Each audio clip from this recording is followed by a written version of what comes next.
किसी डील के बगैर वापस अमेरिका जा रहे हैं। हमने माहदे तक नहीं पहुंचे। ये अमेरिका से ज्यादा ईरान के लिए बुरी खबर है। चाहते हैं कि ईरान ये यकीन दहानी कराए कि इसके पास एटमी हथियार नहीं होंगे। अमेरिकी नायब सदर जे.डी. वेंस की मीडिया से गुफ्तगू का ईरान ने फैसला किया है कि वो हमारी शराइत को नहीं मानेगा। हमने ईरान को फाइनल और बेहतरीन ऑफर दी है। हम यहाँ ईरान के लिए बेहतरीन और फाइनल ऑफर के साथ मुज़ाकरात छोड़कर जा रहे हैं। अब देखते हैं कि ईरान हमारी फाइनल ऑफर का क्या जवाब देता है। मुज़ाकरात के दौरान ट्रंप के साथ राब्ते में रहे। ईरानी एटमी प्रोग्राम हमारे लिए मुज़ाकरात में सर फहरिस्त है। हम इस सूरत हाल तक नहीं पहुंचे कि ईरान हमारी शराइत को कबूल करे। वज़ीर आज़म शहबाज शरीफ और फील्ड मार्शल आसिम मुनीर का शुक्रिया अदा करते हैं। वज़ीर आज़म शहबाज शरीफ और फील्ड मार्शल आसिम मुनीर ने बेहतरीन मेज़बानी की। मुज़ाकरात के दौरान हमने अपनी रेड लाइन बता दी थी। 21 घंटे मुज़ाकरात में मुख्तलिफ अमूर पर बातचीत की गई। हमने वाज़ेह बता दिया है किन नकात पर इत्तफाक हो सकता है और किन पर नहीं।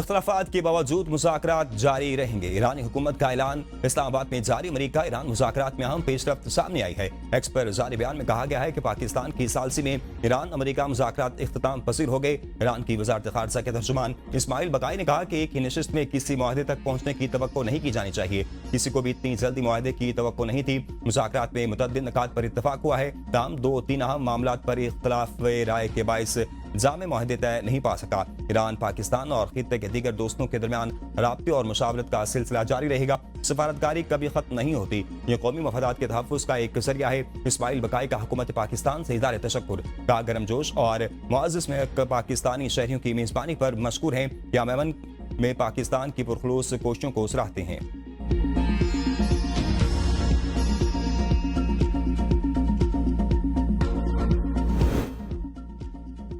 नायब वज़ीर आज़म इसहाक़ डार ने कहा है कि ईरान और अमेरिका के दरमियान जामे और तामीरी मुज़ाकरात हुए। उम्मीद है दोनों फरीक बातचीत का अमल और जंग बंदी जारी रखेंगे। इस्लामाबाद में वज़ीर ख़ारजा इसहाक़ डार की प्रेस ब्रीफिंग का पाकिस्तान अमन के लिए किरदार अदा करता रहेगा। दोनों मुल्कों के दरमियान मुज़ाकराती अमल में सहूलतकारी का किरदार अदा करते रहेंगे। उम्मीद करते हैं दोनों मुल्क खित्ते और दुनिया में पायदार अमन और खुशहाली के लिए मस्बत सोच से आगे बढ़ेंगे। ये जरूरी है कि दोनों मुल्क सीज़ फायर जारी रखने के अज़्म पर कायम रहें।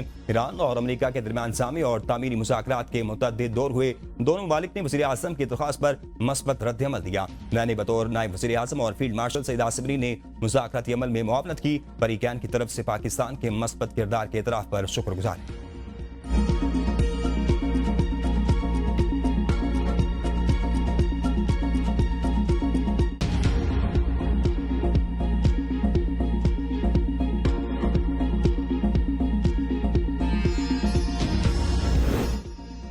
ईरान से मुआहदा होने या न होने से कोई फर्क नहीं पड़ता। अमेरिकी सदर की मीडिया से गुफ्तगू। कहा अगर चीन ईरान को हथियार फराहम करता है तो इससे बड़े मसाइल का सामना करना पड़ेगा। अमेरिका ईरान को मुकम्मल शिकस्त दे चुका है। अमेरिका पहले ही जंग जीत चुका है। ट्रंप ने आर्म हुज़्बल्स में बारूदी सुरंगें साफ करने वाली मशीनरी सफाई कर रही है।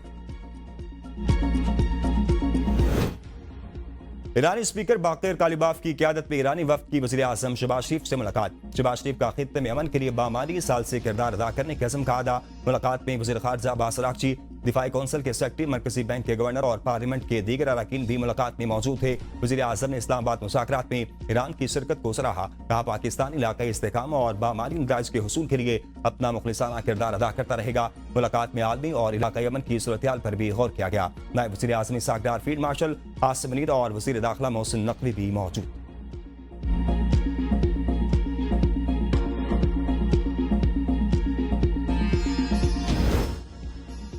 वर्ल्ड बैंक के सदर अजय बंगा ने खबरदार किया है कि अगर जंग बंदी नाकाम होती है तो तनाज़े मजीद बढ़ सकता है और माशी नुकसानात का अंदाजा लगाना भी मुश्किल होगा। जंग के बायस आलमी तरक्की की शरह में नुमाया कमी आ सकती है। महंगाई में गैर मामूली इजाफा होने का खदशा है जो आम आदमी की जिंदगी को मजीद मुश्किल बना देगा।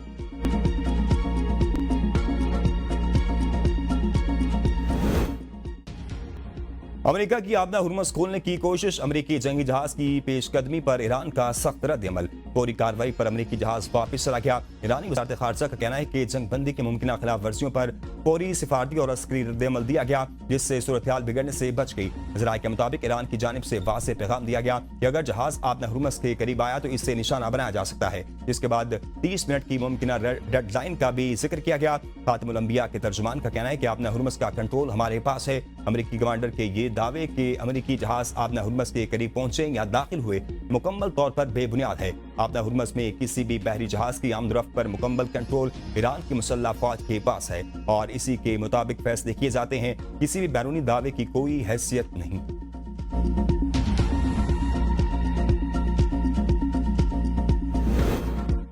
और फ्रांस और तुर्किया के एक बार फिर लिबान को भी जंग बंदी में शामिल करने पर जोर। फ्रांसीसी सदर का तुर्क हम मनसब से टेलीफोनिक राब्ता, दोनों रहनुमाओं का पाकिस्तान में जारी मुज़ाकरात पर तबादला ख्याल। फ्रांसीसी सदर के मुताबिक बातचीत के दौरान इसराइल समेत फरीकैन से जंग बंदी के एहतराम और आबना हुर्मुज़ में जहाज़ों की आज़ादाना आमदरफ्त की बहाली पर जोर दिया गया। फ्रांसीसी सदर ने तनाज़े के जामे और देरपा हल पर जोर दिया।